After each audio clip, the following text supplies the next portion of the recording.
Completely gets it. You talked to him at what, the Super Bowl? Combine. Yeah, it was a combine. Right. You liked him, right? He said a lot of the good things. He's got the confidence, but you listen to him talk, you're like, man, that's a guy who gets it. And then you have the complete opposite when you hear reports of how he acted in the team meeting. Well, he was misguided through the process of the draft. He needed an agent. That's where they messed up.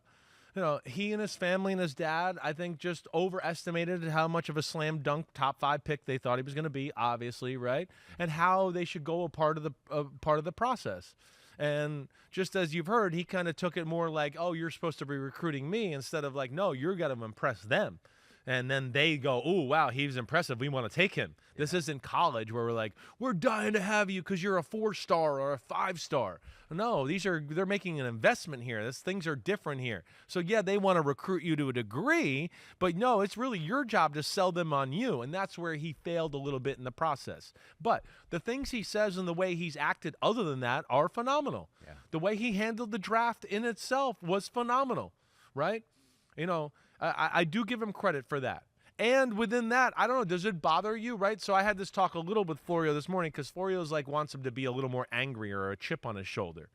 And that doesn't bother me. One, what I look at, you know, I understand a chip on your shoulder, and some people are motivated that way. Some people need external motivation. Some people are motivated internally.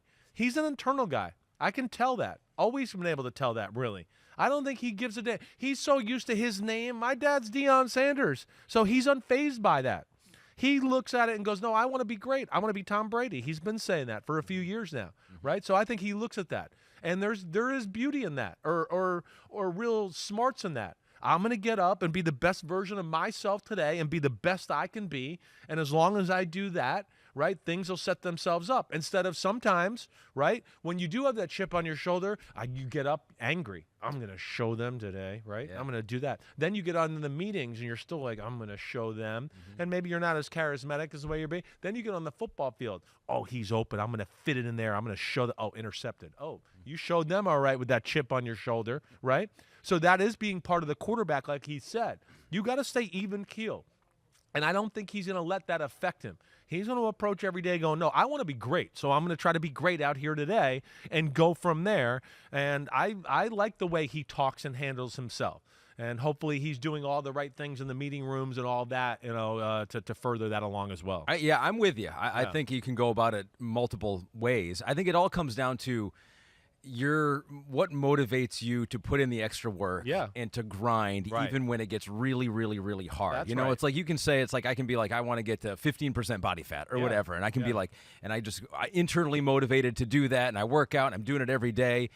Or someone says to me, hey, dude, you can never get to 15% body fat. And that's the extra motivation I need. And now I get angry and now I'm doing it because of that. And so maybe in those cases, it does give you that motivation. But if you can find that motivation without having that chip on your shoulder, I think that's fine. It's just, can you get to that point where you're motivated enough to put in all the work and all the effort? And that's some of the questions with his conversations with Cam Ward. It's just like, want to go make a song. It's like, I think that's the question, right? Does he need that chip to give him that extra, you know, I'm going to show you, and then I'm not doing that song anymore. I'm not doing all this other stuff because I want to prove you wrong. It's like some people need that. No, you're right about that. Hopefully this process makes him focus more on what is most important. Maybe that's the biggest thing. Yeah. But as somebody that I could tell you that I've kind of done both, like, right, I was like Mr. External Motivation at times a little bit in my career. Oh, I got drafted in the 3rd round. I'm going to show everybody, right?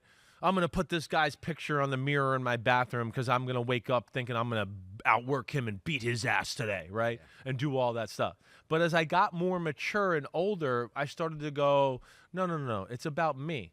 And I want to be the greatest. I want to be great. That's what was getting me up out of the bed in the morning. That's bottom line what it is. And I found that to be a more, you know, what do I want to say, consistent existence. Exactly. As far as being motivated like that, where everything I did was, no, this is going to make me great. This is going to make me great, instead of, this is going to show you. This will show them. I get that. That crept back into my mind every now and then. Yeah. But that was more competition anyways. Like, I remember they picked that guy. I've been working hard. I'm going to be great. I'm going to show them today, right? That's as far as it went. And that's where I feel like he has a mature take on things that way, and I think it's going to serve him well in the NFL because there's a lot of peaks and valleys, as you know. And like you said, you could go to a game, and we watch games every year, and we forget about the context. Oh man, how many games this year did Mahomes play like we just went, that was not that good, and then they won it clutch late, and we went, damn, Mahomes is amazing. Look at Mahomes, right? Yeah. He's amazing. And he didn't let like all the ugliness affect him when he needed to be awesome at that moment. And I think Shedeur really realizes that type of stuff. I agree with you 100% because I think it's more reliable when that motivation comes internally, right? When it's a personal standard. It's what we talked about with John Lynch when he was on here, right? Definitely. It was like in practice, they had a personal standard of like no complete passes. It wasn't because they wanted to make you a rival or like I'm going to show Sims. It was because they had their own personal standard. Exactly right. They didn't want to drop below. Exactly right. And that was one of the consistent. greatnesses of the New England Patriots to me is this conversation, right? I've been around and know other teams like where they were really good, but it was all over the place. Because 1 week we hate this team, we're going to be focused and all over it. They embarrassed us last time. Then the next week it's like, well, this team's no good. We're going to kick their ass. So there's no motivation, right? You can see there's great teams that go through those peaks and valleys. The one thing I learned when I went to New England and worked there, I was like, man, they don't really give a crap about anybody. They really don't.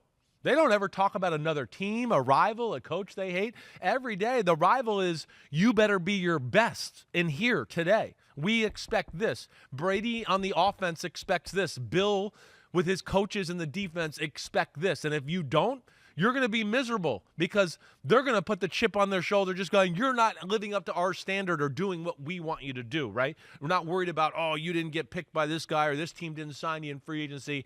And to your point, I think the word you said, there's a more consistent way and less peaks and valleys when you're internally motivated over externally motivated. I agree. We have some video of both Shadur and Dillon Gabriel on his shoulder, right? Just because he didn't get drafted and all of that.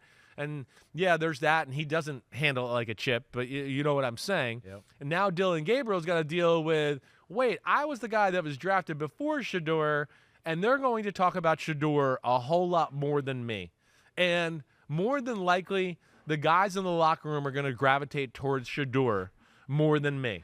And that's a weird thing and a weird existence, and I feel bad for him there. But, hey, it's NFL football, and what he'll realize, too, it's about you, big guy. It's just about you. You go out there, do your thing every day. Don't worry about all the other crap out there. The coaches will see it for what it is, and just trust in that process right there. And he was drafted ahead of Shadur, and at the end of the day, that's what it's all about. You know, he already won in the game of the NFL draft. Yo, homies, what's up? Thanks for watching Chris Sims Unbuttoned. And just because the weather's warm doesn't mean football ain't still on our brains right here. We are still working, so smash that subscribe button. We got all the training camp news, preseason news, everything up until kickoff night. Thanks for watching. And again, remember to hit that subscribe button. Peace out, homies. Nó cũng đọc nó dạy anh tí cái đã rồi điện thoại. Và như vậy nếu lên mình sẽ hướng dẫn các bạn cách dán máy tính nha. Bây giờ mình sẽ hướng dẫn các bạn. Tạm biệt nhạc nhé. Đồ quay nghi ấy.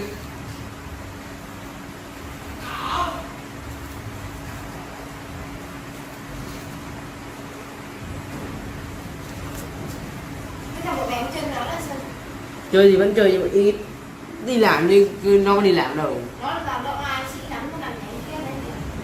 Kệ nó chứ nó không có công an việc làm thì nó chỉ thế. Nhưng nó có chơi không đâu. Vẫn chơi, chỉ vẫn chơi. Thế là Hồng Tuấn đấy, có Hồng Tuấn thằng nào không? Không. Không nào? Không Bình như này. Rồi sống gọi đấy. Rồi ba trong.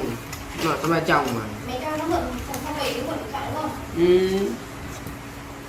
Một điện thoại nhất đấy. Biết thằng nào.